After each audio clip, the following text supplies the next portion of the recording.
Morning সবাইকে। আজকে Sunday, সকাল সকাল মাথায় কেজি খানেক তেল মেখে আমি রেডি হয়েছি। আজকে শ্যাম্পু করবো, তাই জন্য স্পেশাল জিনিসপত্র হচ্ছে আজকে আমাদের বাড়িতে, বিকজ আজকে চলে এসছে আমাদের দ্য গ্রেট শেফ। কি রান্না করেছেন আজকে?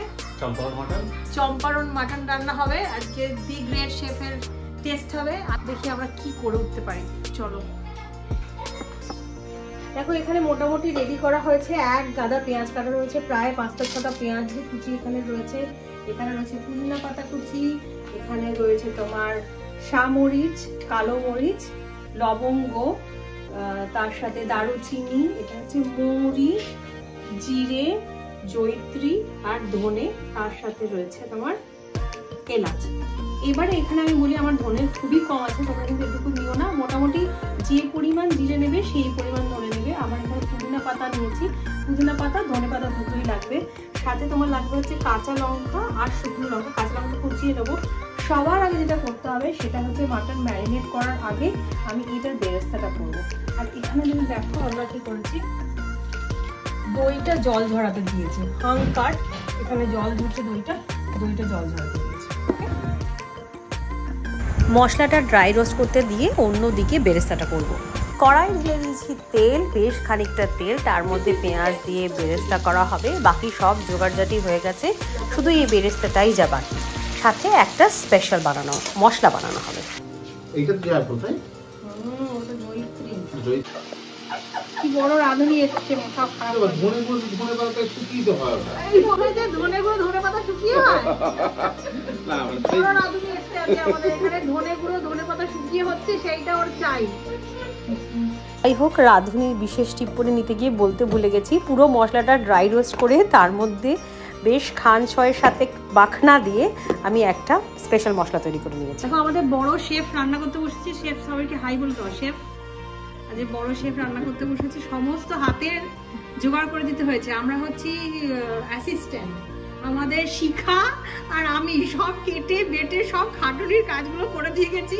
ও শুধু মিক্স করবে। হ্যাঁ ঠিক আছে। এই দেখো, এইটা হচ্ছে না ভাজা তেলটা, যেটা বেজে রেখেছিলাম, সেই ভাজা তেলটা নিয়ে এসেছি। এখানে মাটনটা রয়েছে, মাটনটা দেখাও তুমি একটু, মাটনটা দেখাও। এই হচ্ছে তোমার মাটনটা রয়েছে, পুরো মাটনটা ভালো করে জল টল ঝরিয়ে রাখা আছে। এবার তোমাদের দেখাবো যে কি কি দিয়ে ম্যারিনেট করছি। এটা হচ্ছে স্পেশাল মশলাটা, যে মশলাটা বানানো হলো এটাতে। আর একটা মেন ইনগ্রিডিয়েন্ট যেটা দেখানো হয়নি, সেটা হচ্ছে গোটা রসুন। This is the most important part. And গাদা গুচ্ছের পেঁয়াজ। আচ্ছা, এবারে মিস্টার হাসান তুমি মিক্সিটা শুরু করো। এটা হচ্ছে ভাজা পেঁয়াজ, বেরেস্তা যেটা করে রাখলাম, এটা হচ্ছে ভাজা পেঁয়াজ। কাঁচা লঙ্কা কুচিটা দাও আমাকে। এটা হচ্ছে তোমাদের কাঁচা লঙ্কা কুচি। চম্পারন মাটন রান্না হচ্ছে। বাচ্চারা সবাই এক্সাইটেড, কারণ হচ্ছে প্রথমবার দেখতে পাচ্ছি যে ড্যাডি রান্না করছে, তাই না? কাঁচা মাটনই খেয়ে নেবে এরা দুজনে। তোমাদের মাটনটা ঝাল ছাড়া হচ্ছে। কাঁচা খাবি? আচ্ছা আচ্ছা, সবার আগে না তেলটা দিয়ে হাঁড়িটাকে একটুখানি তেলটা তলাটায় দিয়ে গ্রিস করে নেবো। যে কোনো, আমরা না মাটির হাঁড়ি নেই, মাটির হাঁড়িতে করতে পারছি না। এই যে তেলটা দিয়ে তলাটা একটু গ্রিস করে নেওয়া, যাতে তলাটা না আটকে যায়। অল্প করে তেলে ভালো করে হাঁড়িটা নাড়িয়ে নাও।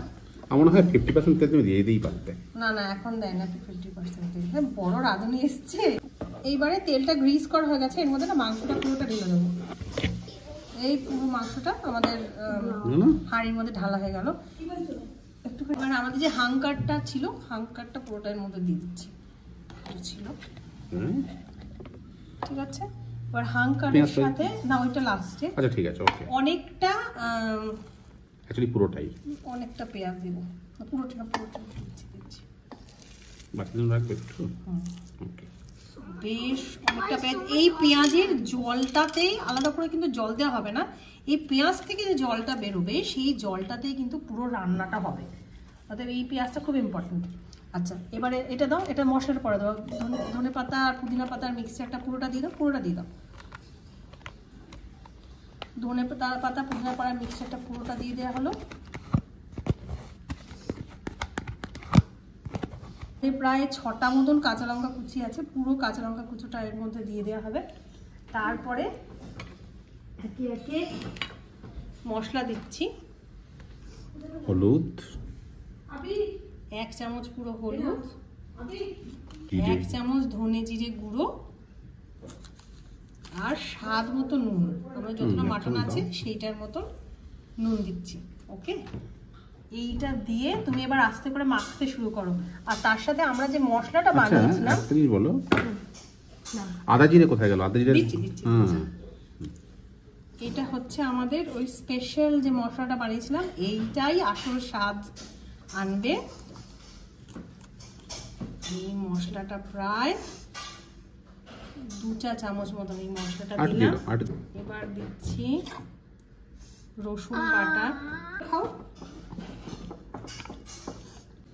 আদা বাটা, বেশ অনেকটা।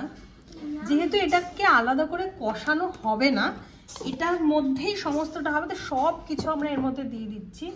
এবারে লাস্টে যেটা দেবো সেটা হচ্ছে, দেখো ক্রাঞ্চিটা দেখছো, এরকম ক্রাঞ্চি হতে হবে। বেরেস্তাটা পুরোটা বেরেস্তা দিয়ে দেওয়া হবে। হ্যাঁ, ড্যাডি এক্ষুনি ম্যারিনেট করবে। এইবারে মিক্স করব বাবা, এটাকে মিক্স করো, হাত দিয়ে করি, বুঝলে? হাত দিয়ে মিক্স করো, হাত দিয়ে মিক্স করো। মিল্ক না, ভালো করে মিক্স করতে হবে এটা। আবার আর একটু তেল দেবো আমরা। হ্যাঁ, একটু শুকনো লঙ্কা খুব ঝাল হবে, একটু দাও। এর মধ্যে দিয়ে দেবো এই যে ভাজার তেলটা ছিল, এই ভাজা তেলটা। এর মধ্যে কিন্তু সব ফ্লেভার আছে, এমনি কাঁচা তেল দিলে হবে না, এই ভাজা তেলটাই দিতে হবে। দাও, অল্প অল্প করে মিক্স করো। এই রসুনটা এরকম ভাবে ভালো করে মধ্যে গিঁথে দেবো।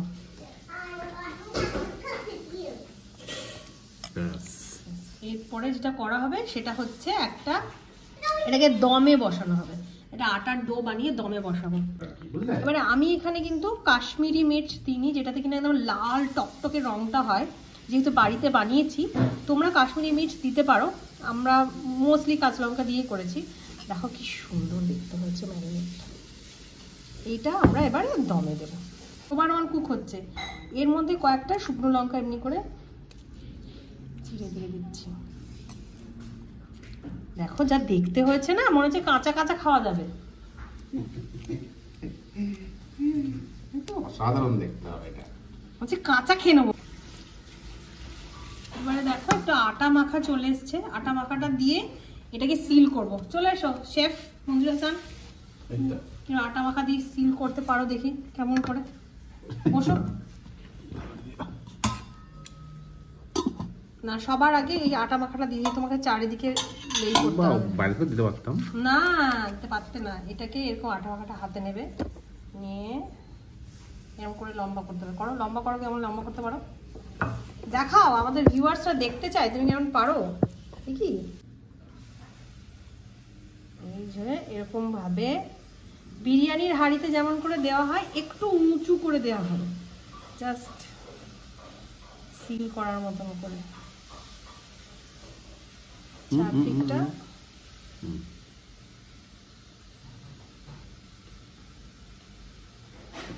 সুন্দর করে ভিতরে শুধু আটা না পড়ে গেলেই হলো। না না, ভেতরে পড়বে না। বেসিক্যালি মাটির হাঁড়িতে করলে না একটা সুন্দর স্মোকি ফ্লেভার আসে। মাটির হাঁড়ি নেই আমাদের, কিন্তু এবার এটা দিয়ে আমরা পুরো সিল করে দেবো ব্যাপারটাকে। ব্যাস ব্যাস, আমরা সিল করে দিচ্ছি হাঁড়িটা। এবার এটাকে বসিয়ে দেবো একদম হালকা আঁচে, লোয়েস্ট ফ্লেমে আমরা এটাকে বসিয়ে দেবো। এখানটা দেখতে পাচ্ছি একটা হোল করে দিয়েছি, এই হোলটা দিয়ে সুন্দর এয়ার সার্কুলেট হবে। এই যে হাওয়া বেরোচ্ছে, এভাবে এটা সুন্দর দমে ঘন্টা খানেক রেখে দেবো।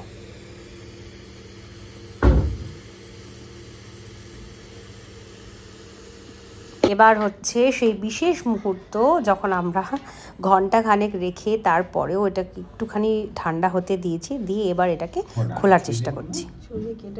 ওয়াও, দেখো শুধু কালারটা কি দুর্দান্ত দেখতে হয়েছে, একদম কোনো আলাদা এফর্ট ছাড়াই এত সুন্দর। রসুনটা একেবারে সুন্দর ফ্লেভার পাওয়া যাচ্ছে রসুনটায়। চলো এবার তাড়াতাড়ি করে আমরা সবাই খাই। দেখো এই যে রসুনের গন্ধটা এর মধ্যে মিশছে একটা একদম অন্যরকম। মাংসটা যা দারুণ। মাংসটা ভালো, ঠিকঠাক মাংসটা হয়েছে বুঝলেন, একদম পারফেক্টলি কুকড মাংস, ওভার কুক হয়নি, হাতে করে ছেড়ে যাচ্ছে মাংসটা, আমার সুন্দর হাতে করে ছেড়ে যাচ্ছে।